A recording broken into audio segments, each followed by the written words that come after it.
नमस्ते बच्चों, आज के इस वीडियो में हम लोग प्रश्नावली 1.1 से उदाहरण नंबर 3 हम लोग करने वाले हैं। बहुत ही सरल तरीका से हम आपको इसको समझाएंगे कि कैसे इस टाइप के प्रश्नों को किया जाता है। बच्चों, पिछले वीडियो में भी हमने उदाहरण नंबर 2 करवाया था, आप जाके देख सकते हैं उसको। प्लेलिस्ट का लिंक हम आपको डिस्क्रिप्शन में दे देंगे, प्लेलिस्ट में जाके वो वीडियो देख सकते हैं। ठीक है, आइए यहाँ पर देखते हैं इस सवाल को। दर्शाइए कि एक धनात्मक विषम पूर्णांक 4q + 1 या फिर 4q + 3 के रूप का होता है जहां q एक पूर्णांक है। तो बच्चों, इस टाइप के प्रश्नों को करने का बहुत ही सरल तरीका यहाँ पर देखिए।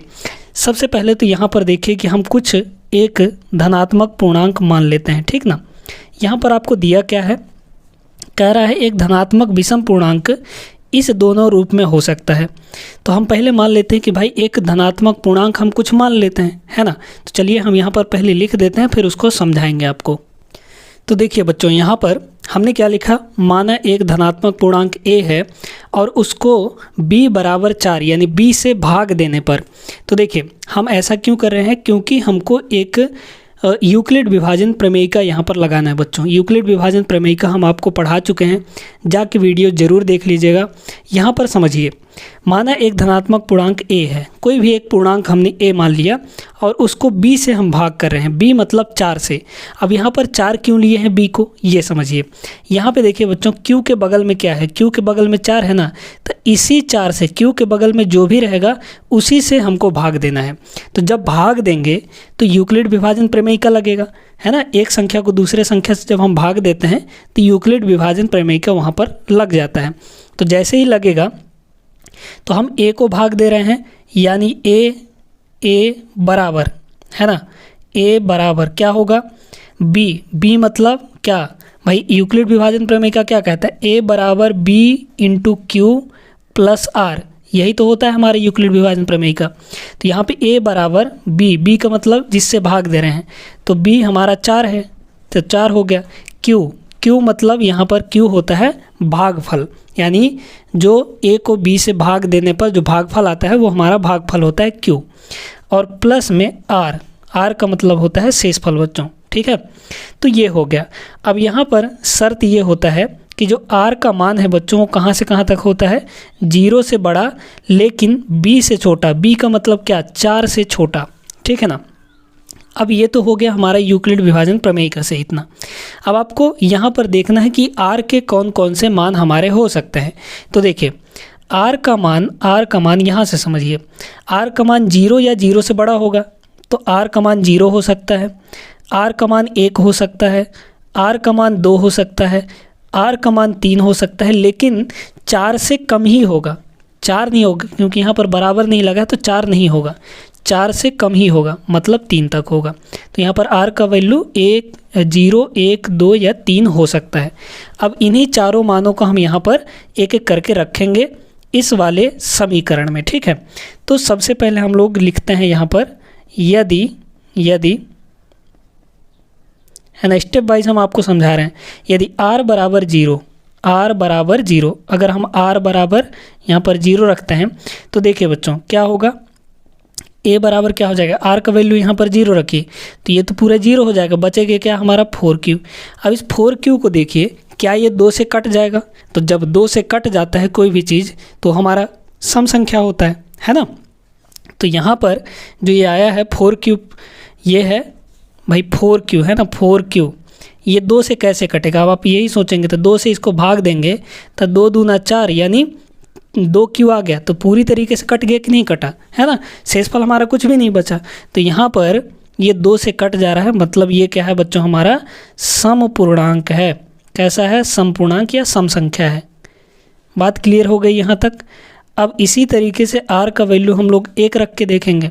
तो चलिए, यदि दूसरा नंबर है ना, यदि r बराबर 1, क्योंकि r का मान 0 रख सकते हैं, 1 रख सकते हैं, 2 रख सकते हैं और 3 रख सकते हैं, लेकिन 4 नहीं रख सकते, क्योंकि 4 से छोटा ही मान हमको लेना है। अब r का मान अगर 1 रखते हैं तो यहाँ पर देखिए a बराबर कितना हो जाएगा, 4q प्लस r के जगह पर 1 रख देंगे तो ये हो गया 4q + 1।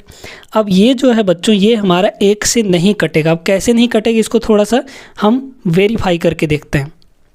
देखिए यहाँ पर क्या होगा, 4q+1 दिया है ना। अब ये कैसे 2 से नहीं कटेगा ये समझिए।